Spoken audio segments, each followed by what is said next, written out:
हमीज़ा, आप आज भी ये मानती हैं ना कि बाबर आजम एक अच्छा खिलाड़ी है? हाँ, मैं मानती हूँ। मैंने कभी भी नहीं इस चीज़ को डिनाई की। आप ये भी फिर मानती हैं कि बाबर आजम ने तपती धूप में और 45 के टेम्परेचर में प्रैक्टिस की और आज वो यहाँ तक इसलिए पहुँचा? है नो डाउट, बहुत बहुत हार्ड वर्क किया, लेकिन उस हार्ड वर्क के साथ इंसान को मजीद और भी सपोर्ट थी, वो भी मैंने बराबर की है। ये हम दोनों की मेहनत थी, ये खाली बाबर आजम की नहीं थी। अगर बाबर की और आपकी शादी नहीं हो सकी, उसकी क्या एक वजह यह है हमीज़ा कि बाबर की एक बार अपनी ही फैमिली के अंदर करीबी रिश्तेदारा के साथ मंगनी हो गई थी? जी हुई थी, इसी बुनियाद पे मेरी लड़ाई भी हुई थी। और 2018 में जिस लड़की के साथ बाबर की मंगनी हुई थी वो लड़की बाबर की और आप दोनों की उस्ताद थी, टीचर थी, ऐसा ही है? वो हमारी सीनियर थी और मेरी और बाबर की टीचर थी। आपको क्या लगा कि वो मंगनी अब्बा ने बाबर के इसलिए करवाई थी कि घर की बात घर में ही रहे? कह सकते हैं। ये कोई आप पीसीबी के पास गई, बाबर को कहा कि ऐसे नहीं करो, ये चीज़ें हों, क्या क्या कोशिश की कि आप इस मैच पे ना पहुंचें? मैंने सर 2 महीने पहले कंटिन्यूसली पीसीबी को कांटेक्ट किया। उन्होंने मुझे साफ इनकार कर दिया कि ये आपका और उसका निजी मामला है, आप लोग खुद ही जिस। अच्छा, पीसीबी में जब किसी से बात होती थी, मेल थे, फीमेल थे, उनका नाम क्या है, वो किस ओहदे के ऊपर फाइज हैं?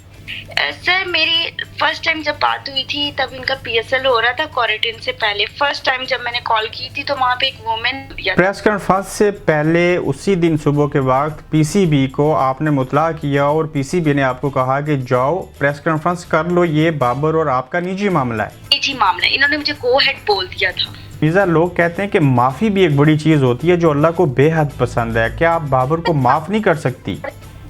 तो मैं माफी 3 से 4 दफा दे चुकी हूँ। कि आप बाबर आजम की जहां किरदार कुशी कर रही हैं, वहीं भी बाबर आजम को ब्लैकमेल कर रही हैं या उनकी फैमिली को, और आपने इससे कबल 35 लाख रुपीस लिए 2018 में पुलिस स्टेशन में जब आप लोग गए थे, एक सुलहनामा लिखा गया था, तो आपने 35 लाख रुपए लेके डील की थी। क्या ये बात दुरुस्त है?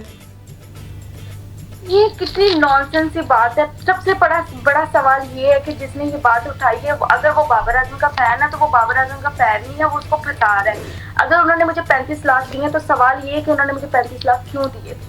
शुक्र। हमीज़ा, ये धमकियाँ किसने दी और कब मिली और क्या कहा गया उसमें?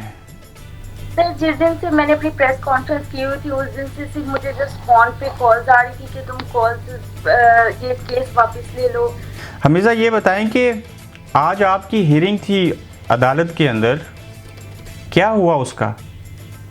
सर वो जो हमारे जज साहब है उनको आई थिंक वो क्वारंटाइन में चले गए हुए हैं। ठीक है हमीज़ा, क्या कुछ तस्वीर, कुछ वीडियोस, कुछ ऑडियोस, कुछ फ़ोन कॉल्स का रिकॉर्ड, ये कुछ मुस्तकबिल में सामने आप ला सकती हैं अगर आपको ज़्यादा धमकियाँ मिली और अगर आपको मजबूर किया गया तो अल्लाह ताला रास्ते भी खोलता है। जब इस तरह के कोई मामला बनते तो ऑब्वियसली मेरे पास बहुत ज़्यादा प्रूफ्स हैं और मज़ीद प्रूफ्स मैं रोज़ जिस तरह आगे भी लेकर आ रही हूँ और ये भी मैं मज़ीद भी आगे आपको दिखाया करूँगी। तो क्या ये बात दुरुस्त है बड़ी हद तक कि आपको इस नहज के ऊपर लाने में बाबर से ज़्यादा फैसल का कसूर है, जिसने आपको ये जुमले कहे कि जाओ जो करना है कर लो, जिसके बाद आप मीडिया के ऊपर आ गई?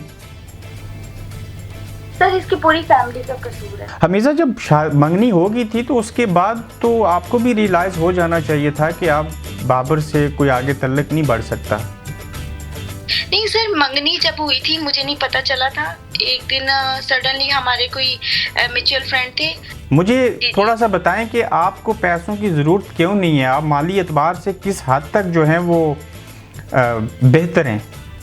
सर मैं माली हालात से ज़रूरियात ज़िंदगी के मुताबिक जितनी इंसान की ज़रूरत होनी चाहिए। सारे लोग कहते हैं कि जिस लड़की के अब्बा जो थे वो 18 साल पहले फोत हो चुके, उस वक्त इस लड़की की उम्र काफ़ी थोड़ी थी, भाई एक छोटा है, आपकी और बहन नहीं है, सिर्फ आपकी अम्मा हैं, तो क्या वालिद साहब कोई अच्छा कारोबार करते थे, अच्छे पैसे जमा करके छोड़ के गए, जिससे ये वजह बनी कि आपने अपने बिजनेस जो थे वो इस्टेब्लिश किए?